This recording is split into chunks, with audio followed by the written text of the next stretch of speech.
வணக்கம். Chennai trading academy subscribers, viewers எல்லாருக்கும் வணக்கம். அடுத்த 10லிருந்து ஒரு 20 வருஷத்துக்கு நான் முதலீடு செய்யணும். ரியல் எஸ்டேட் அதாவது லேண்டில், வீட்ல இன்வெஸ்ட் பண்ணலாமா? இல்ல ஸ்டாக் மார்க்கெட்ல இன்வெஸ்ட் பண்ணலாமா? கோல்டு, சில்வர்ல இன்வெஸ்ட் பண்ணலாமா? இதுதான் எல்லாருக்குமான ஒரு கொஷினா இருக்கு. எது சரியான இன்வெஸ்ட்மெண்ட்? இந்த சரியான இன்வெஸ்ட்மெண்ட் அப்படின்றது அதிகமா லாபம் குடுக்கக்கூடிய இன்வெஸ்ட்மெண்ட் அப்படின்றது அது பொருள்படும். ஸோ, ஒன் பை ஒன்னா இன்னைக்கு இருக்கிற இந்த டெக்னாலஜி, இந்த ஜெனரேஷனுக்கான இன்வெஸ்ட்மெண்ட் எது பெஸ்ட்? ரியல் எஸ்டேட்டா? ஸ்டாக் மார்க்கெட்டா? ஒன் பை ஒன்னா நம்ம பார்க்க போகிறோம். சென்னை ட்ரேடிங் அகாடமி சப்ஸ்கிரைப் பண்ணி வாட்ச் பண்ணுங்க. யூடியூப் சேனல் சப்போர்ட் பண்ணுங்க. என்னோட ட்ரைனிங் செஷன் இன்னைக்கு ஈவினிங் 5 மணிக்கு பள்ளிக்கரணையில் இருக்குது. நாளைக்கு காலையில் 10 மணிக்கு சாலையூரில் ட்ரைனிங் செஷன் நடக்குது. Direct training session. அதுக்கான லிங்க் டிஸ்கிரிப்ஷனில் இருக்குது. கிளிக் பண்ணி நீங்கள் ரிஜிஸ்டர் பண்ணிக்கலாம். என்னோட டெலகிராம் குரூப்போட லிங்க்கும் டிஸ்கிரிப்ஷனில் இருந்து கிளிக் பண்ணி ஜாயின் பண்ணிக்கங்க. இப்போது வீடியோக்குள்ளே போகலாம். என்கிட்ட ஒரு இன்வெஸ்டர் கேட்ட ஒரு கொஷின் தான் இந்த வீடியோக்கான ஒரு ட்ரிகர். சார், நான் இப்போ ஒரு லோன் வாங்கி நான் வந்து ஒரு லேண்டில் வீடு இன்வெஸ்ட் பண்ணுறதுக்கும் ஸ்டாக் மார்க்கெட்டில் இன்வெஸ்ட் பண்ணுறதுக்கும் என்ன டிஃப்ரென்ஸ் இருக்குது? எது அதிக ரிட்டர்ன் கொடுக்கும்? இது வந்து பார்த்தீங்கன்னா, நம்ம நார்மலாக என்ன பண்ணுவோம், எந்த முதலீடு பெஸ்ட் அப்படின்றது பாஸ்ட் ரெக்கார்டை வச்சு தான் நம்ம டிசைட் பண்ணுவோம். ஃப்யூச்சரில் ஒரு சில ஃபேக்டர்ஸ் வந்து இன்ஃப்ளூயன்ஸ் ஆக வாய்ப்பு இருக்குது. அதை நம்ம கன்சிடர் பண்ணலாம். எக்ஸாம்பிள் வந்து பார்த்தீங்கன்னா, ஒரு 50 லட்ச ரூபா நான் ஒரு வீடு வாங்குறேன். என்கிட்ட ஒரு 10 லட்ச ரூபா இருக்குது. 40 லட்ச ரூபா நான் லோன் போடுறேன். ஸோ, அப்போ இந்த 40 லேக்ஸ் அடுத்த ஒரு 20 இயர்ஸுக்குன்னு வச்சுக்கலாம். எக்ஸாம்பிள் வந்து பார்த்தீங்கன்னா, ஃப்யூச்சர் வேல்யூ, நம்மளோட பிரின்சிபல் அமௌண்ட் ப்ளஸ் லோன், அதோட வட்டி, இதெல்லாம் சேர்ந்து தான் அந்த வீடு வாங்குறதுக்கான ஒரு விஷயம். ஸோ, அப்போ என்னென்னா 50 லட்ச ரூபா 40 லட்ச ரூபா லோன் வாங்கிட்டேன். நான் 20 வருஷம் கட்டி முடிக்கும்போது அந்த வீட்டோட ஆக்சுவல் ப்ரைஸ் எவ்வளோ அப்படின்னா 1 கோடி ரூபா கிட்ட வரும்.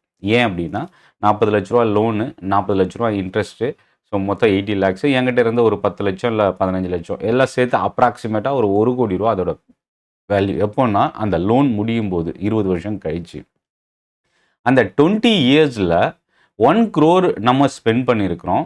அதுக்கான ரிட்டர்ன் என்ன, அன்னியோட வேல்யூ என்ன அப்படின்னா, மேபி இது வந்து ரியல் எஸ்டேட்டோட இன்ஃப்ளேஷன் இல்லை ரியல் எஸ்டேட்டோட சிஏஜிஆர் ரிட்டர்ன் என்னன்றதை அண்டர்ஸ்டாண்ட் பண்ணிக்கிட்டா நம்ம இந்த லோன் வாங்கி வீடு வாங்குறது சரியான தீர்வா அப்படின்றத கண்டுபிடிச்சிடலாம். ஸோ, இப்போது நீங்கள் லோன் வாங்கும்போது பிரின்சிபல் அமௌண்ட், இன்ட்ரெஸ்ட், இது ரெண்டும் சேர்த்து தான் இஎம்ஐயாக நம்ம பே பண்ணணும். ஸோ, அப்போ என்னென்னா 50 லட்ச ரூபா வீடுக்கு 40 லட்ச ரூபா லோனு, 20 வருஷம் டெனர், 9% இன்ட்ரெஸ்ட் ரேட் வச்சிங்கன்னா ஒரு மாதத்துக்கு 36,000 ரூபா நம்ம இஎம்ஐ பே பண்ணணும். ஸோ, ஒரு வருஷத்துக்கு 4,32,000 ரூபா. டோட்டலாக நம்ம பே பண்ண வேண்டிய இஎம்ஐ அமௌண்ட் பார்த்தீங்கன்னா 86 லட்ச ரூபா. ஸோ, அப்போ என்னென்னா 40 லட்ச ரூபா லோனுக்கு கிட்டத்தட்ட நம்ம அசல் ப்ளஸ் வட்டியோடு சேர்த்து 86 லட்ச ரூபா பே பண்ணுறோம். இப்போ ரியல் எஸ்டேட்டுக்கு வரலாம். எந்த இன்வெஸ்ட்மெண்ட் அதிகமான ரிட்டர்ன் கொடுத்துருக்கு? லாஸ்ட் ஒரு 20 இயர்ஸ் ரெக்கார்டு எடுத்துக்கிட்டோம்னா 2005 டு 2007 2010, 11 வரைக்கும் பார்த்தீங்கன்னா ரியல் எஸ்டேட் தான் ஒரு பெரிய பூமான ஒரு இண்டஸ்ட்ரி. இப்போ 2025 வந்து நம்ம எப்படி கோல்டு வந்து மோர் தென் 100% இன்க்ரீஸ் ஆகிருக்கு, ஒரு பூம் ஆகிருக்கு. கோல்டோட இயர் அப்படின்னு சொல்லலாம், பெஸ்ட் இயர் அப்படின்னு சொல்லலாம் லாஸ்ட் ஒரு 20 இயர்ஸில். ஸோ, அந்த மாதிரி 2005 டு 2007 ஸ்டார்ட் ஆன ரியல் எஸ்டேட்டோட அந்த இண்டஸ்ட்ரி பூம் 2010, 11 வரைக்கும் தொடர்ந்துச்சு. கிட்டத்தட்ட 20%க்கு மேலே சிஏஜிஆர் ரிட்டர்ன் அந்த பீரியடில் இருந்தது. பட் ஆனால் அதுக்கப்புறம் அப்படியே தொடர்ந்து கண்டினியூஸாக ஒரு பெரிய கரெக்ஷன் ஃபால் இருந்தது. ஆவரேஜாக நார்மலாக ஒரு சிலர் என்ன சொல்கிறாங்க அப்படின்னா, ஈக்விட்டி மார்க்கெட்டை விட ரியல் எஸ்டேட்டோட ரிட்டர்ன் அதிகம் அப்படின்றத சொல்கிறாங்க. அதாவது லாஸ்ட் இயர் நான் ஒரு லேண்ட் வாங்குகிறேன், ஒரு 2 வருஷம் கழிச்சு நான் செல் பண்ணுறேன், எனக்கு அதிகமான ப்ராஃபிட்.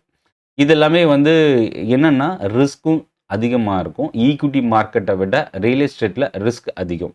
ஏன் அப்படின்னா லிக்விடிட்டி ரொம்ப குறைவு. இப்போது இன்றைக்கி வாங்குகிற ஒரு ஷேரை நம்ம இன்றைக்கே கூட செல் பண்ணிக்கலாம். இன்றைக்கி வாங்குகிற ஒரு ஷேரை எப்போ வேணாலும் நம்ம செல் பண்ணிக்கலாம். பட் எப்போது என்ன செல் பண்ணணும்னு நினைக்கிறோமோ, வாங்குகிற நம்மளோட அசட் இல்லை ஸ்டாக்ஸை எப்போ வேணாலும் நம்மளால் செல் பண்ணிக்க முடியும் மார்க்கெட் நடக்கும்போது. ஆனால் இதில் காஸ்ட் வைஸ்ன்னு வரும்போது ஒரே காஸ்ட்டு தான், டேக்ஸ், ப்ரோக்கரேஜ். பட் இந்த ஸ்டாக்கோட ப்ரைஸ் வேரியேட் ஆகும். ஸோ, அது ஒரு பெர்மனண்ட் ஃபிக்ஸட் ப்ரைஸ் கிடையாது. ஸோ, அந்த சேஞ்சஸ் நடந்துகிட்டே இருக்கும். அதுதான் ரியல் எஸ்டேட்லேயும். இப்போ ரியல் எஸ்டேட்டை பொறுத்த வரைக்கும் நம்ம என்ன அசட்டை ஸ்டாக் மார்க்கெட்டில் சூஸ் பண்ணுறதுக்கான ரிஸ்க் இருக்கோ, எக்ஸாம்பிள் வந்து நம்ம செலக்ட் பண்ணுற ஸ்டாக்கு அதுக்கான ரிட்டர்ன் இருக்கும். அதே மாதிரி ரியல் எஸ்டேட்டில் நீங்கள் எந்த லொக்கேஷன், என்ன ஏரியாவை நீங்கள் சூஸ் பண்ணுறீங்க, இல்லை பர்ச்சேஸ் பண்ணுறீங்கன்றது தான் இங்கே ஒரு ஸ்டாக்கை செலக்ட் பண்ணுறதுக்கு ஈக்குவலாக பார்க்கலாம். ஸோ அப்போ நம்ம என்ன சப்போஸ் ஒரு சில ஊரில் பார்த்தீங்கன்னா 10 இயர்ஸுக்கு முன்னாடி வாங்கின லேண்டு இன்றைக்கும் அதே ப்ரைஸில் தான் போயிட்டுருக்கு. ஒரு சில இடத்துல இண்டஸ்ட்ரியல் வருது, கவர்மெண்ட் ப்ராஜெக்ட்ஸு இந்த மாதிரி சொல்லி மேபி பல மடங்கு நம்ம வாங்கின ப்ரைஸை விட லேண்ட் ப்ரைஸ் இன்க்ரீஸ் ஆகும். ஸோ அப்போது இதுவும் ஒரு ஸ்டாக் மாதிரி தான்.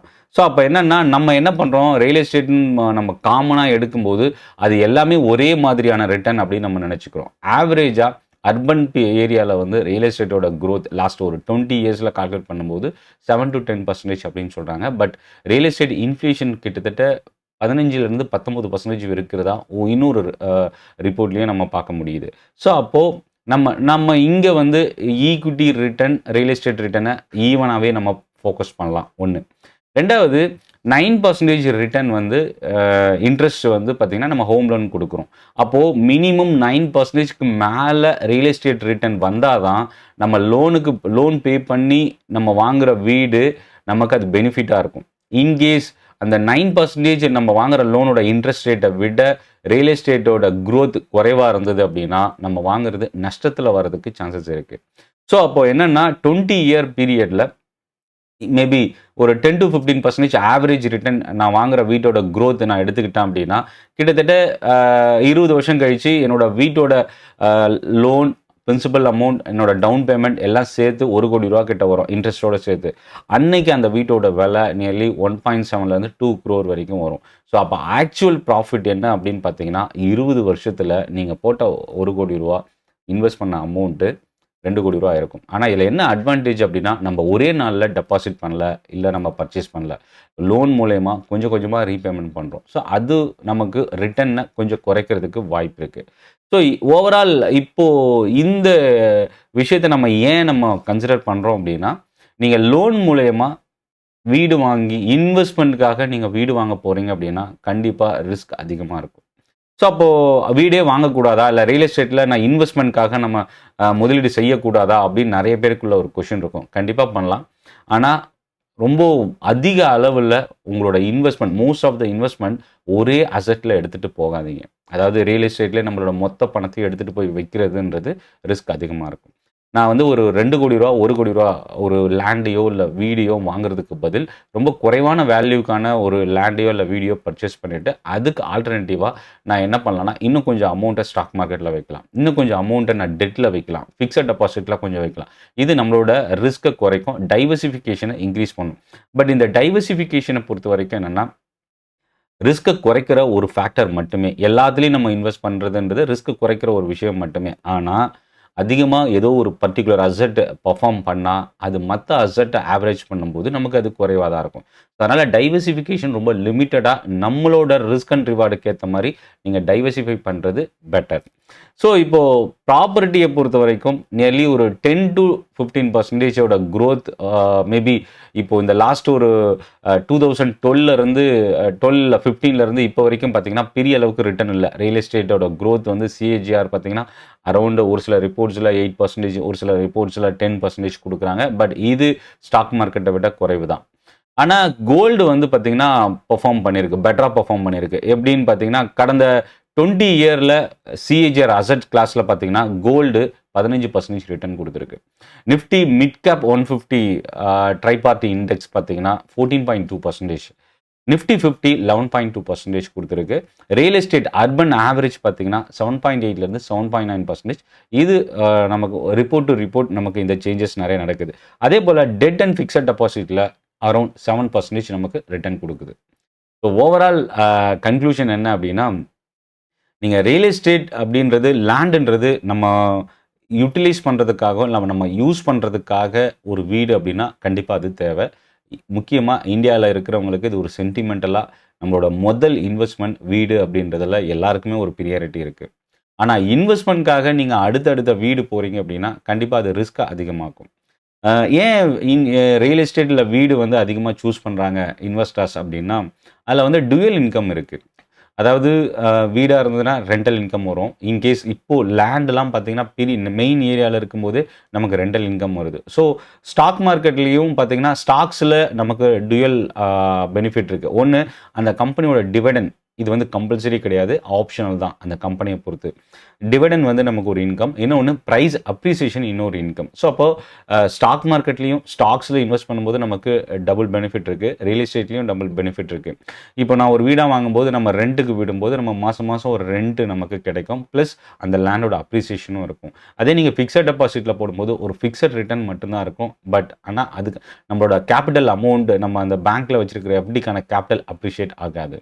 ஸோ ஒவ்வொரு இன்வெஸ்ட்மெண்ட்க்கும் ஒரு சில கேரக்டரிஸ்டிக்ஸ் அது ப்ளஸ்லையும் இருக்குது மைனஸ்லையும் இருக்குது. பட் ஆனால் எதுவுமே இதுதான் பெஸ்ட் இது ஒஸ்ட் அப்படின்ற கேட்டகரி இல்லை. இன்றைக்கும் எல்லா இன்வெஸ்ட்மெண்ட்லையும் நம்ம இந்தியாவில் இருக்கிற இன்வெஸ்டர்ஸ் மக்கள் இன்வெஸ்ட் பண்ணிட்டு தான் இருக்காங்க. இன்ட்ரெஸ்ட் ரேட் குறைவாக ரிட்டர்ன் குறைவாக இருக்கிற அசட்லையும் இன்வெஸ்ட்மெண்ட் இருக்குது. அதிகமாக ரிட்டர்ன் இருக்கக்கூடிய அசட்லையும் இன்வெஸ்ட்மெண்ட் இருக்குது. ஸோ இது என்ன நமக்கு எக்ஸ்பிளைன் பண்ணுதுன்னா நம்மளோட இன்வெஸ்ட்மெண்ட் டைவர்சிஃபை பண்ணணும். இந்த வீடியோ உங்களுக்கு யூஸ்ஃபுல்லாக இருக்குது அப்படின்னு ஃபீல் பண்ணிங்கன்னா சென்னை ட்ரேடிங் அகாடமி சப்ஸ்கிரைப் பண்ணி வாட்ச் பண்ணுங்கள். என்னோட ட்ரைனிங் செஷன்ஸ்க்கான ரெஜிஸ்ட்ரேஷன் லிங்க் அதே போல் என்னோட டெலகிராம் குரூப்புக்கான லிங்க் வீடியோட டிஸ்கிரிப்ஷனில் வந்து நீங்கள் யூஸ் பண்ணிக்கலாம். நன்றி, வணக்கம்.